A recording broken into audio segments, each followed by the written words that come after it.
Okay, thank you to our very own Rabbi Michael Belgrade, for agreeing to give this year to us tonight. We've done lots of different topics, but we've yet to do Parsha. So when Rabbi Belgrade brought that up as a possibility, I thought it was a great idea, something to get us ready for Shabbos, get us in the mood. Rabbi Belgrade, take it away. Thank you, and thank you, Lisa, for helping tremendously in enabling me to do this share this evening. Lisa does everything to get everything going and ready, so I can't thank her enough. I didn't do, other than preparing the share, I didn't do any of the other prep at all, so thank you. What I'd like to do is spend the next 45 minutes or so discussing what I think is an intellectually challenging subject in Parshat Emor. If we're able to, using the technology, I'm going to share the source sheet I created for tonight's share, and I would invite other people amongst us this evening, if you have questions or comments or want to add to anything I'm saying, to please join in, either, I guess, using the chat function or raise hand or whatever. We have a nice group of people on it, but we don't have hundreds of people, so I think this could be fairly manageable. To the extent you have questions or you have comments that you'd like to add to the conversation, please do such. Before I share my screen on the topic, just to talk a little bit about context. When you look at Parshat Emor, and I have my Chumash in front of me, you'll see that it begins primarily with rules that are related to the Kohanim, right? It talks about the relationships that the Kohanim have with other family members, and talks about their ability to maintain Kedusha, to maintain holiness, how to deal with relationships with them when people pass away, laws of marriages, a lot of what you would say, I guess, family law or personal law that is specific to the Kohanim. And from there, then you get into certain rules regarding korbanot, animals you can bring, and things that disqualify them. From there, we talk about well, let's see what else here. Other rules that the Kohen deals with, whether you have tzaras or whether you're a zav, different ways that you become tameh, foods that you can and can't eat. Again, very, very particular to the rules of Kohanim, and to a lesser extent, the Levim as well. And it goes through it for pretty much the first half of the Parsha. And then in the second half of the Parsha, you have pretty much the Torah from, let's say, Perek Chaf Gimel Pasuk Aleph and onward, switches gears and talks more about the holidays, the korbanot we bring. It gives us another interesting and timely issue, namely Sfira and eventually Shavuot. And it goes through, again, all the holidays, and then again tells us a little bit more about korbanot. It goes into the detail of the mitzvot of Sukkot. It's really the first place that we learn about and the only place we learn about the Arba Minim, being in the Sukkah. It's really highlighted here in Parshat Emor. It's why we read from it on the first days of Sukkot. And then it kind of has two other, it has, goes back to more of things regarding the Beit HaMikdash, the Shem and Zayit for the Ner Tamid, for the eternal flame, in the Mishkan, eventually the Mikdash. And then it ends with a very strange story about about two people who are fighting in the camp, and one of them curses God's name, and what happens in there, and then the and then it goes into some rules about what happens, and then the parsha ends that way. So it's kind of a strange twist of different things put together in the parsha, but smack dab in the middle of it, and this is really what I want to talk about this evening. The smack dab in the middle of it, like almost like I'm reminded of the psukim with the upside down nuns in between them, kind of their own little subsection. We have 3 psukim that really, I'd like it to be the focus of this evening's shir. So I'm going to share the screen that has that, and if you want to look at it on your own as well, it's on sefaria.org as well. And the 3 psukim I want to focus on are Vayikra, Perachaf Bet, Pasuk Lamed Aleph, Lamed Bet, and Lamed Gimel, because it's an interesting kind of shift from the various laws of the Kohanim to the holidays. These 3 psukim are kind of stuck in the middle, and one of them in particular is a very famous pasuk, and I thought it would be interesting to explore the significance of these 3 psukim, the context and where they are, and as the title of the shir is, how to understand this in a contemporary context. So we're just going to dive right in, and we're going to learn these psukim together and go through the meforshim. And as we go through the meforshim, and I chose just a few select meforshim on it, my goal is really for us to see how the different commentaries on the psukim viewed, not just how to understand these psukim, but you get a little bit about their hashkafa as well. And I think that's particularly relevant. So with that, if you all see the screen in front of me, I'll start with Vayikra Chafbet Lamed Aleph, Ushmartem Mitzvosai Vasisem Osam Ani Hashem. So Ushmartem Mitzvotai, and you will keep my commandments, whatever that means. How do we keep them? What does that mean exactly? Vasisem Osam, and you should do them. Ani Hashem, I am Hashem. And then the next pasuk, V'lo Sachalalu et Shem Kodshi, and you should not profane my holy name. V'nikdashti b'soch b'nei Yisrael, ani Hashem mekadosh shechem. And I or we, it's not really clear, we will be sanctified, or we were sanctified, we're going to be sanctified, or I will be sanctified. V'nikdashti is a very interesting word. We're going to delve into that a little bit more. With the translation, you see what it says there, that I may be sanctified. That's fine as well. B'toch b'nei Yisrael, in the midst, amongst b'nei Yisrael, I am Hashem, who is mekadesh you, who sanctifies you.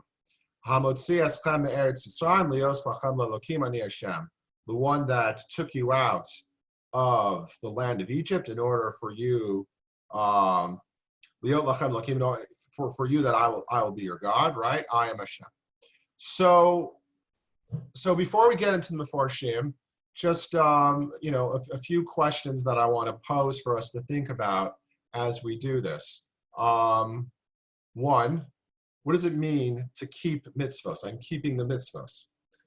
Now, I would immediately think keeping the mitzvos means doing the mitzvos, right? I'm keeping the mitzvos by doing the mitzvos. But the pasuk says, "Ushmartem mitzvosai v'asisem osam." You will keep my commandments, and you will do them. Well, which one is it, right? If I'm doing them, what am I keeping? So what's the difference between keeping the mitzvos and doing them? So that's one. And interestingly, we have another dichotomy in the next pasuk. V'lo sachalu et shem kodeshi. You shouldn't profane or take away my holiness, depending on how you want to describe the word lechalel, to desecrate, right, or profane. You should not profane my holy name.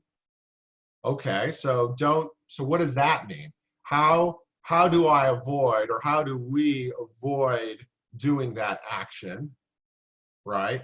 And then the nikdashti, and make it holy. So I not only do I have to avoid doing something to limit or otherwise degrade your holy name, but I have to take positive actions as well to be mekadesh your name, to make your name holy.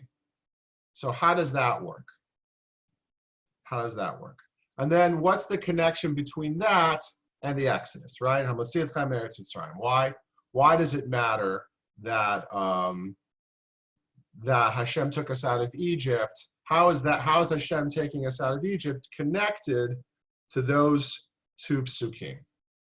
Okay, so that's the premise I want to begin on, and I want us to think about, what does it mean to be holy? What does it mean to be not holy or profane or desecrated? And how are the two connected? So let's begin with one of my favorite mefarshim, and that's the Even Ezra, because as a kid in school, we always went to Rashi first. Always start with Rashi. Always start with Rashi. I actually like starting with Even Ezra.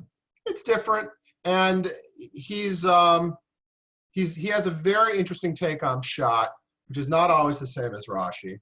So let's start with Even Ezra.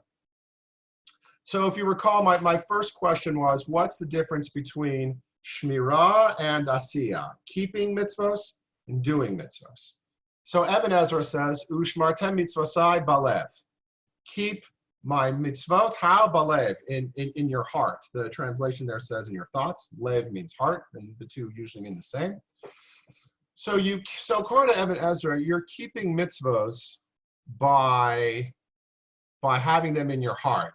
Now, what does that mean? Is that, maybe having proper kavana? It's foremost in your thoughts. You have a certain kind of state of mind of wanting to do mitzvot. Whatever that means, keeping them is balev. That's what Even Ezra says.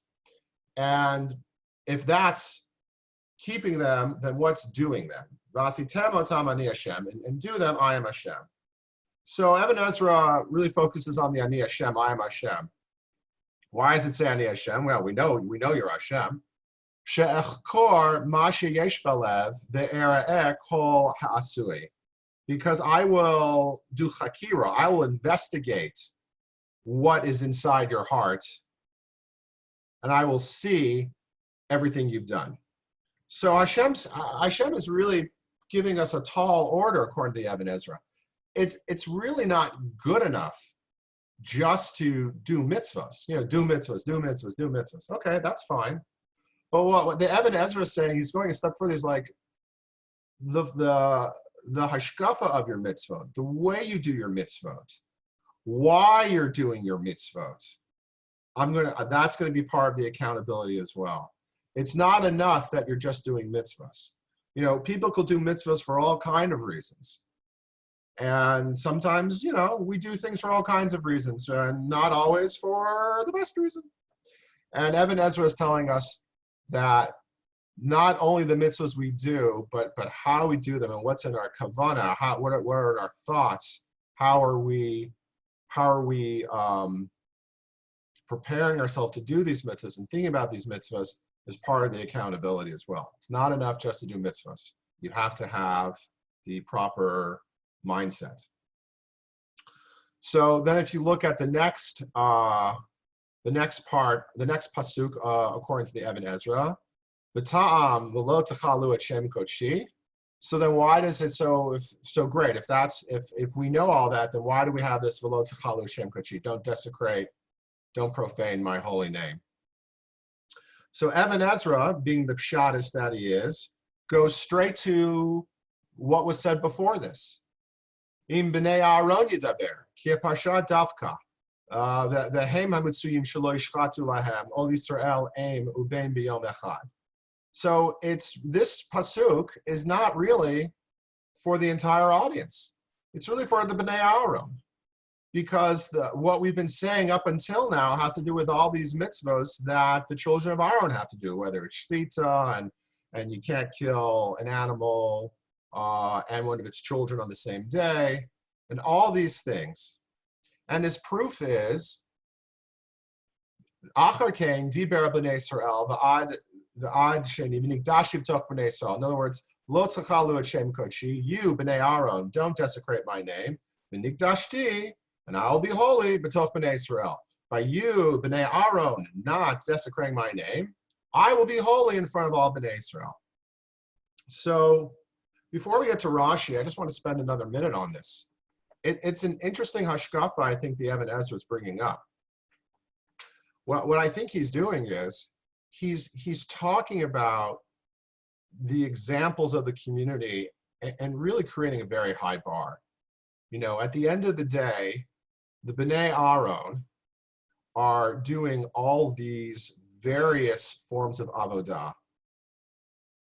And they're doing it for the entire community. You know, it's Sorchet Tzibur. You know, think by analogy today, the rabbis, the communal leadership, the teachers, again, those who represent us as a community and who teach us as a community. But it also we could also perhaps, by analogy, think of the specific acts they're doing, much of which is the avodah. Today, we don't have a Beit HaMikdash, but we do have tefillah. We do have tefillah.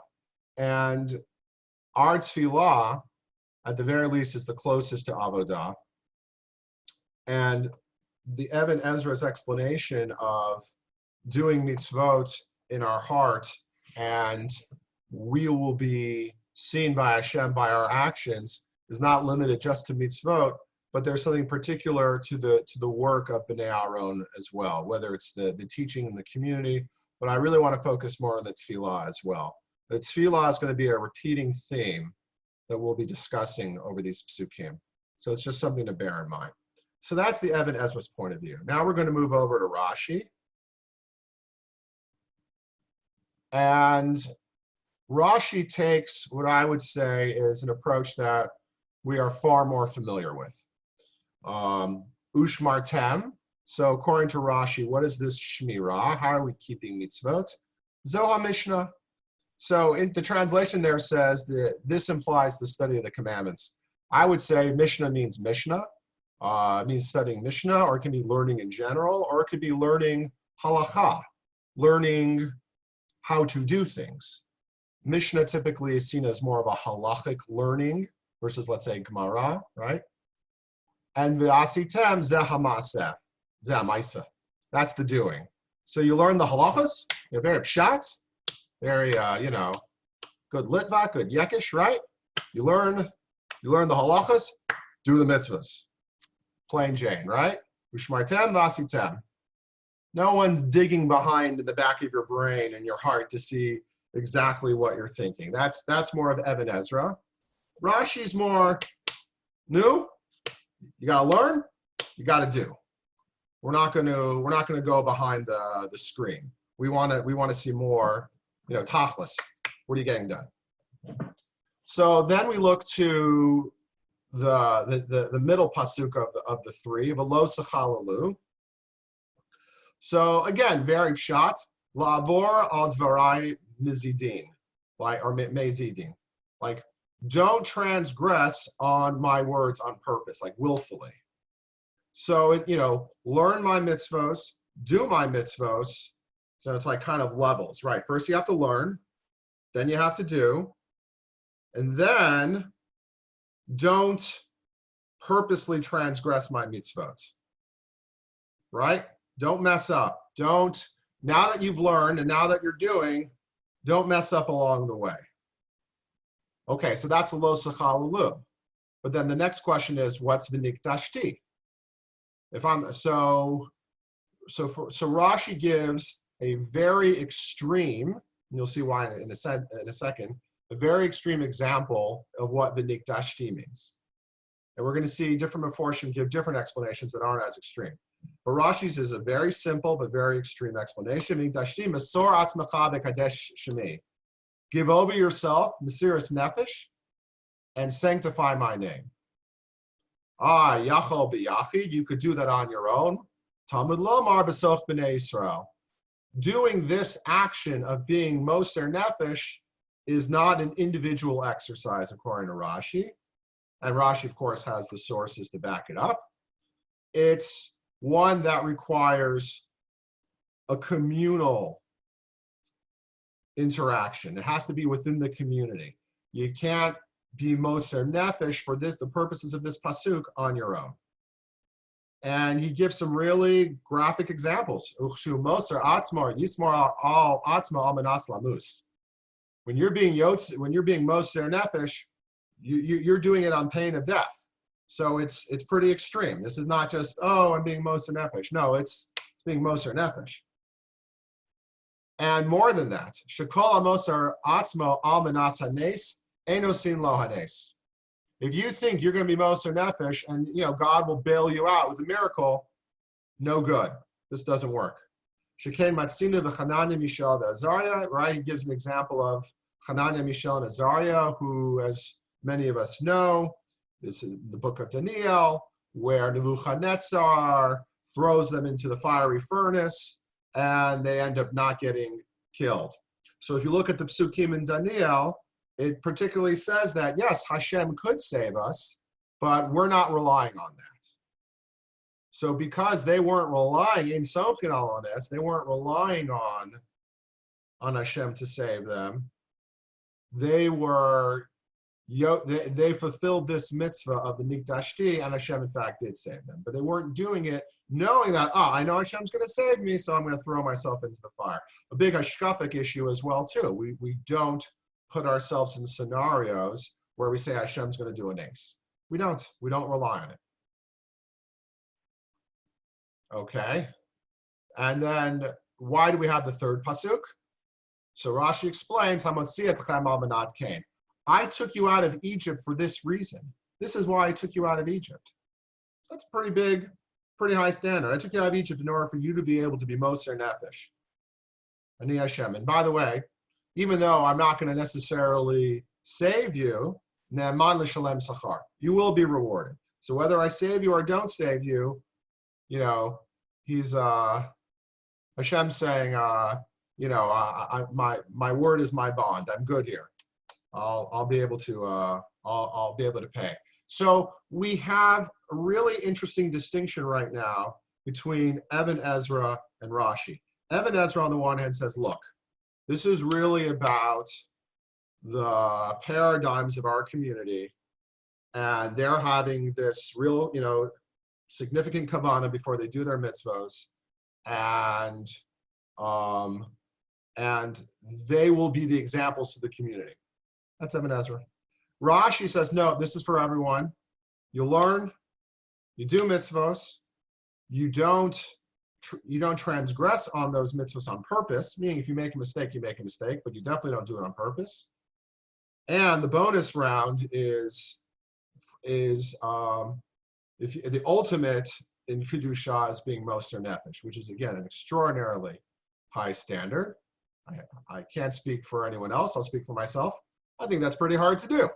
And I think it's very hard for us to think and learn and act on a regular basis having that mindset. I think I think for some people they're able to do that. That's great. I think for a lot of people, for myself, I think that's a pretty hard level to attain.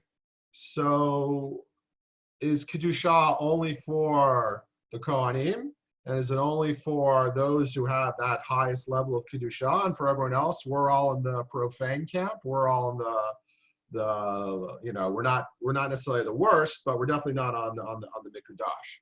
So thank goodness we have some other Meforshim to help us through that. And I want to start with Seforno, as you see here. So Seforno actually takes this in a very, you could see it as perhaps either negative or maybe even positive direction, but let's read through it and you'll see what I'm getting at. V'lo sachalalu et shem kodshi, me'achar she'atem ro'im as pulasi al zeh shlemus, im ken atem hamokdishim laleches b'drachai, al tzachalalu et shem kodshi b'pulot chaserot u'migunot.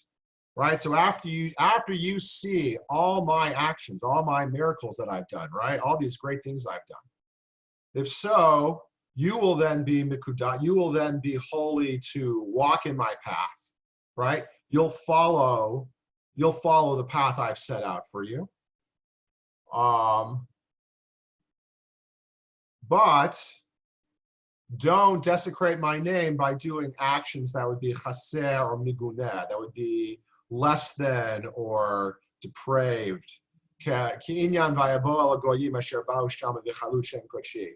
As he describes, Sephorno finds the same words used in Yechezkel. So we're going to go straight to Yechezkel and see what exactly is he's talking about. It's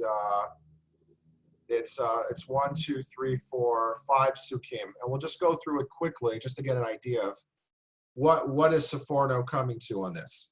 Vayavo el hagoyim asher ba'u sham v'chaylu et shem kodshi be'emor lahem am Hashem ela u'me'aretzo yatza'u. The nations will come, right? The nations came and they will say, right, and they'll say that these are the people, the Lord, yet they had to leave him, right? Because they desecrated my name. So here we have an example where the punishment for Chilul Hashem was being pushed out of the land. Jewish people were pushed out of the land because of the desecration. But the desecration was seen by other nations. It wasn't V'nigdashti b'toch ami. It was the V'chalu et Shem Kodshi. The desecration of my name was witnessed, was seen by other people. Va'achmol al Shem Kodshi asher chilulu bet Yisrael b'goyim asher ba'u shama. And I had pity. But who did Hashem have pity for? He didn't have pity for Bnei Israel. He had pity al Shem Kodshi. He had pity for his holy name. Asher chilu bet Yisrael b'goyim asher ba'u shama. That Beit Yisrael, the house of Israel, desecrated amongst the other nations of the world. Lachen Emor lebeit Yisrael ko amar ad Hashem lo leman chem ani oseh Beit Yisrael kim l'shem kodshi asher chilatem goyim asher batem shama. He says, Bnei Israel, look, it's not because of you, but it's because of my holy name that you desecrated.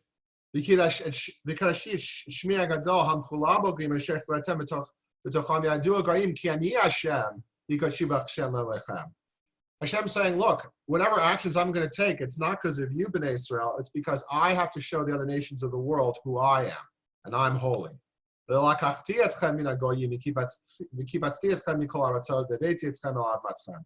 so Hashem eventually returns Bnei Israel to their land, but it is not because of anything Bnei Israel did. It's because of it's because of Hashem's concern over the idea that his name could be Mechalel because of his people.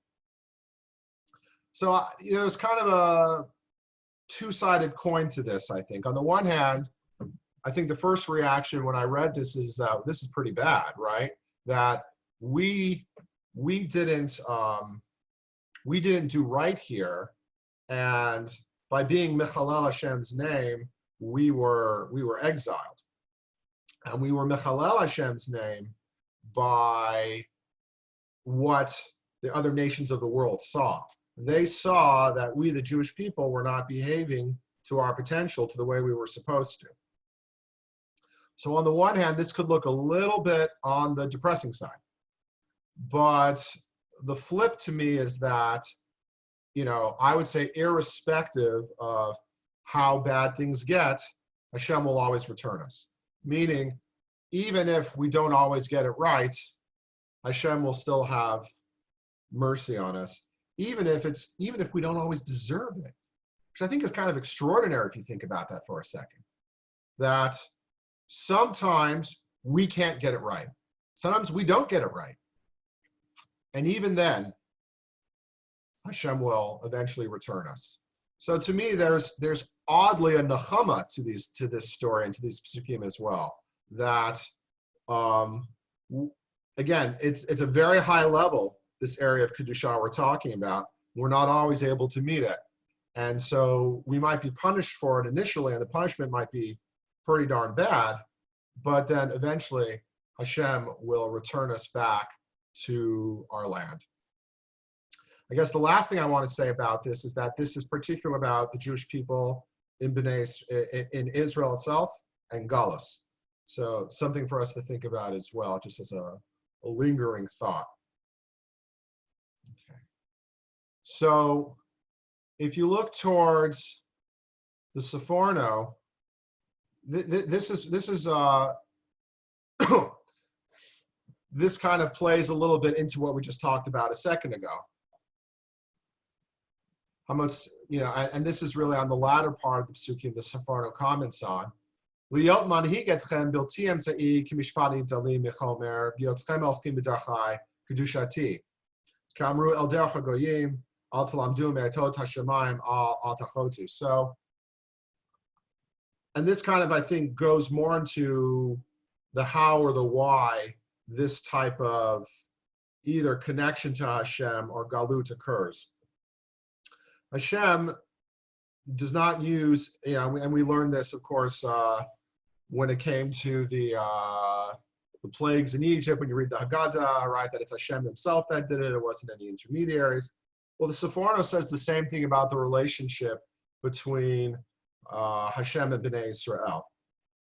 It's Hashem himself, Kiviyachol, that has this direct relationship regarding Bnei Israel, but it's connected to their holiness. It's connected to their ability to be kadosh. To the extent that Bnei Israel keeps their kedusha is the extent to which Hashem is actively involved in Bnei Israel's existence, as it were. And then, of course, we could say the opposite, God forbid.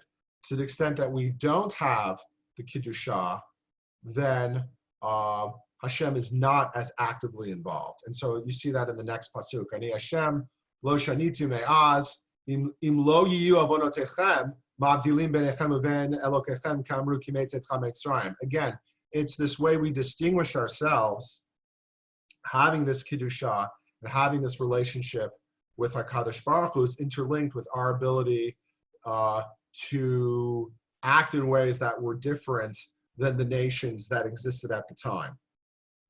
So, okay, let's stop again and kind of see where we are. So again, we started with Eben Ezra, who's basically said Kedusha really is for the highest levels. It requires this thought process that you always have to not just be doing mitzvahs, but thinking about them in a way for the right reason. And we're really talking about, like on the level of the B'nai Aaron, the Avodah. For us today, it would be perhaps Tefillah. Rashi says that no, it's really about learning and doing mitzvahs, not breaking those mitzvahs, but the highest level is an extraordinary level of Mesiras Nefesh. The Seforno, is it this? No, yeah. Yeah, the Seforno basically alludes to the fact that the punishment of being Chilul Hashem and the context of being Chilul Hashem is really how the rest of the world sees our actions, and the consequences of that could be our exile, and our return to that might not necessarily be based on our good deeds and our mitzvot, but it might just be on Hashem wanting to make it clear to the world that his name will no longer be profane. But he connects that with the status of Bnei Israel. So to the extent that Bnei Israel is in dire straits, that's also a reflection of how God's name should be seen as at that point as being profane, as being not holy. And then Seforno takes that concept and connects our closeness to Hashem and our ability to be mikudash based on our mitzvot. So it's a step less than it's a step less than what was said earlier in Yechezkel about Hashem himself deciding to bring Bnei Israel back. Okay, so if you look at the Avi Ezer, and he kind of questions Rashi on it. He's like, look, what it really means is that, and we'll skip a little bit. Right. So how do they make my name holy? Hey makdishimotim b'tfilatam uvekorbanotam. Again, back to tefillah and korbanot. And then how is it chilal? It's if they're tameh when they're doing kedusha. It's when they're unclean. So for the Avi Ezer, it's very simple. When you're davening, you have to have the right kavanah, you have to be in the right place, you have to do it the right way, just like the korbanot. And if you are tameh, if you're not looking at the right things, if you're not doing the right things, then you are being mechalel Hashem. So for the Avi Ezer, it goes back to that tefillah thing, which we saw earlier on, or alluded to earlier on with Even Ezer regarding avodah. The Malbim, I like the Malbim, and I like the Malbim because I feel like it's a standard I could potentially live to. The other ones are a little bit hard. Rashi's Kedushat Hashem, you fulfill that by being Moser Nefesh, literally is again, it's a very high standard. So I like what the Malbim says. I feel like there's an attainability to it. There's a connection to it. So I'd like to talk a little bit more about that. V'lo techalu et shem kochi v'nikdashti, ma shekatav v'nikdashti miyutar. Right. The Malbim's first question is, I don't need this word nikdashti. Right? Lo techalu shem kochi. Don't desecrate my name. Don't desecrate my name, and I'll be holy, or will be holy. Well, if you don't desecrate my name, then I know that. So what's going on? She'im lo yechalu hu kadush mamela. Right? If you're not doing anything negative, then you're mamela kadosh. You're essentially holy. Rak yitziyar she'enu mechalel ve'enu mekadesh kegon im ansu lavor avera.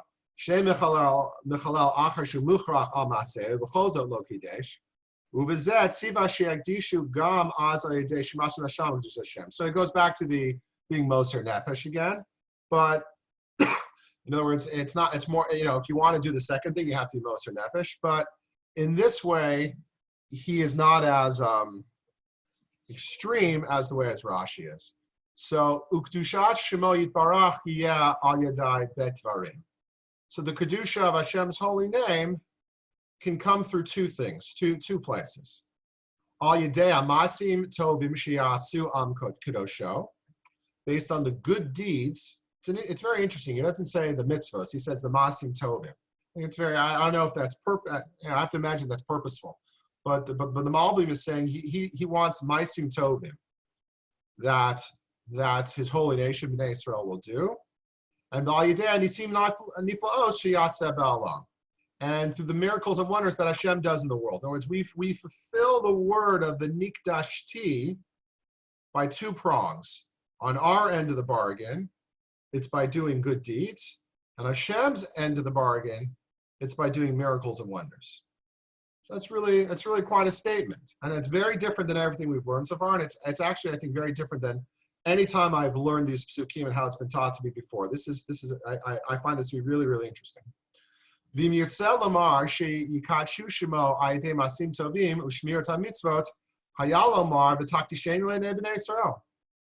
the bargain was only on our end to do good deeds and do shmiras and mitzvos, the pasuk would be different. It would say, and you will make me holy before the eyes of Bnei Israel. Right, for all you grammar people, right? Poel, Hefil, Nifal. I'm not going to go through all 7 of them. I had a Yemenite professor at YU that taught me extraordinary Hebrew grammar, but that's another time.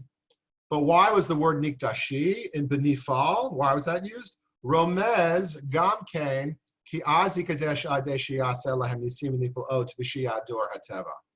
So it's not just when we say the nikdashti, it's not just Bnei Israel's action, but it's a partnership. It's the actions that we do, but it's also the actions that Hashem does through either miracles or wonders. And I really like the last one, v'shiyador hateva, right? So the things that are going on in nature, right? Ach zeh talui b'kedushat Yisrael. This is connected to the holiness of Israel. Im yitromamu hem al tivam l'tacho kachot hachomer l'masrola avdan al kedushat shemo ken gam ba'olam hagadol tikaneh hateva chomri mikadesh al yidei hanaga pla'it. Right? So if Bnei Israel goes above their nature and above their materialism, right? And they give over themselves in order for Kedushat Hashem. In other words, they're not just merely in the material world, so to speak, but they make themselves holy. They do actions outside of the natural order of the world, right? And when they do that, Hashem will show himself through wonders and through miracles and whatnot. And you can see the rest in there. There's a lot more to be said in there. And then interestingly, the last thing he says, he hints at it, is the word betoch b'nei Israel. Why the word betoch? And this is kind of where I want to go to towards the end of this drush, of this discussion, is really to talk about both the halachic and the hashkafic understandings of these psukim. As many of you may know, why? How do we know that? And it's very relevant for the times we're in right now. How do we know that normally we need 10 men for certain mitzvot? Right here, it's these psukim are the ones. And again, it's very relevant for the times we're in right now because, unfortunately, we're not able to do these mitzvot. Amar Rav Adar, Amar Bar Ava, Minayin she'ein hayachid omer b'kedusha, right? So, Kagon Kedusha, Kaddish, Baruch Hu, Kriya Torah, B'tzibur, Nisiyah Kapayim. How do we know that for these things that we need to have 10, right? So it's from these psukim. So we say we need to be holy from Bnei Israel, betoch, and then we use that same word betoch. There's two other places or three other places where it becomes relevant. One is in the story of Korach. Mitoch ha'edah, hidalu mitoch ha'edah hazot. Mitoch, the betoch and mitoch are the same words. And then the next word is the edah, the assembly. So we know now that holiness needs to take place, Kedushat Hashem needs to take place in an edah. And then the question is, what is an edah? Because it doesn't tell us in the story of Korach. The same word edah is used for the Maraglim, the 10 spies, right? Who spied and then gave the bad report, except for Kalev and Yeshua. So there it referred to them, Maraglim ad matai la'edah hara'a hazot, right? This assembly of the Maraglim are called edah. The assembly of Korach are called edah, and it's betocha edah, right? Betoch of the edah. So we know that now. Kedusha, betoch, the edah. So through this learning of 10, we know that certain things of holiness require 10. And there is and you can see the Gemara and Megillah quoted here that tells you as such, right? So we know that things of holiness have to have 10. There's also another source for it as well, just so you know, from Parshat Miketz, where the word batoch is used. And that's in reference to the 10 brothers who came down to Egypt, right? So the story of the 10 brothers is another source as well.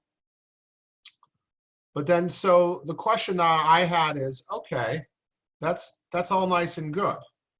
So how do we connect this story or these stories, the stories of Korach, the story of the Meraglim, and the story of the 10 tribes to this concept of Kedusha?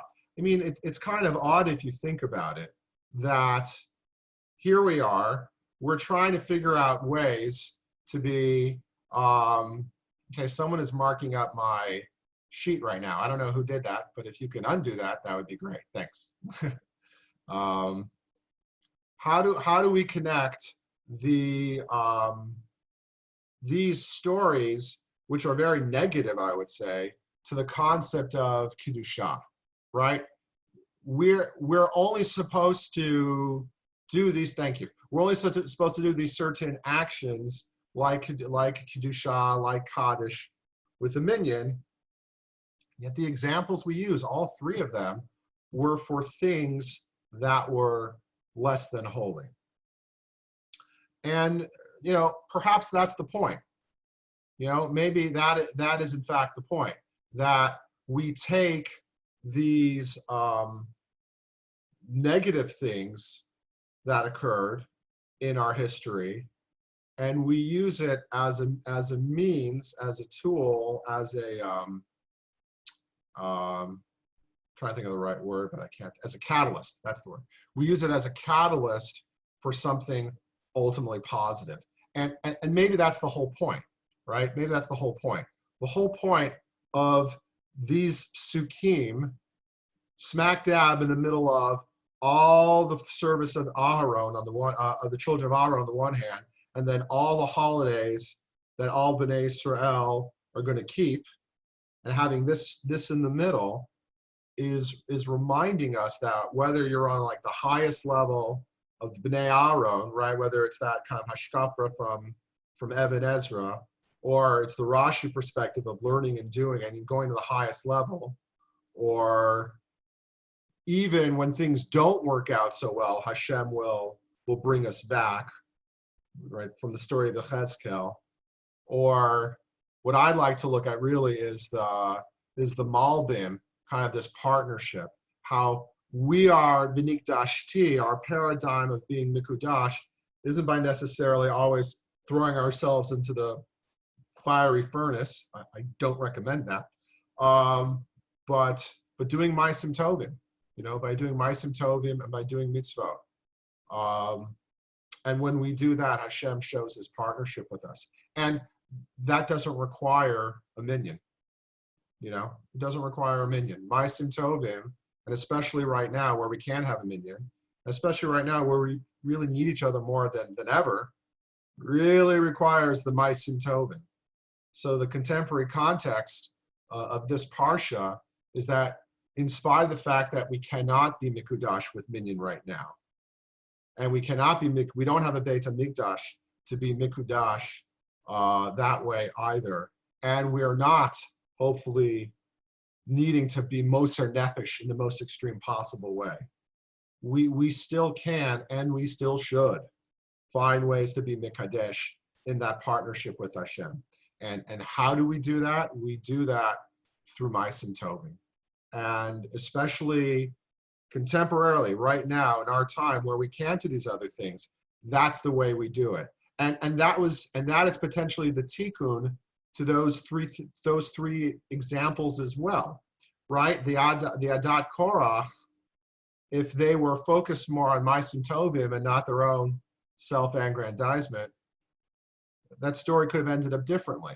The same with the 10 brothers who were jealous. Same with the Meraglim who were scared about going to Eretz Yisrael.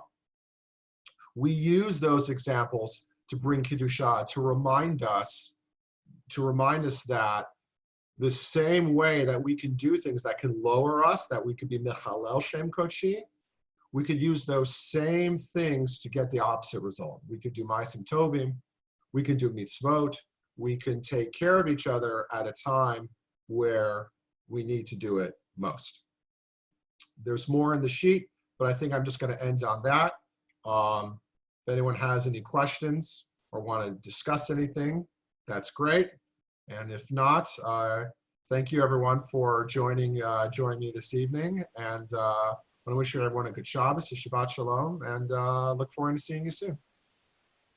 Thank you so much. If there are any questions, if you click on the participants panel and click raise hand, I'm happy to unmute you.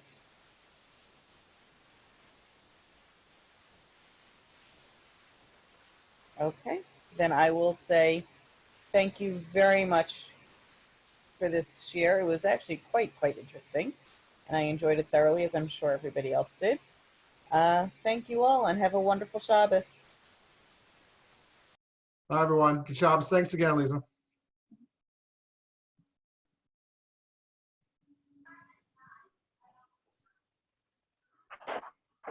Ashikola, thank you.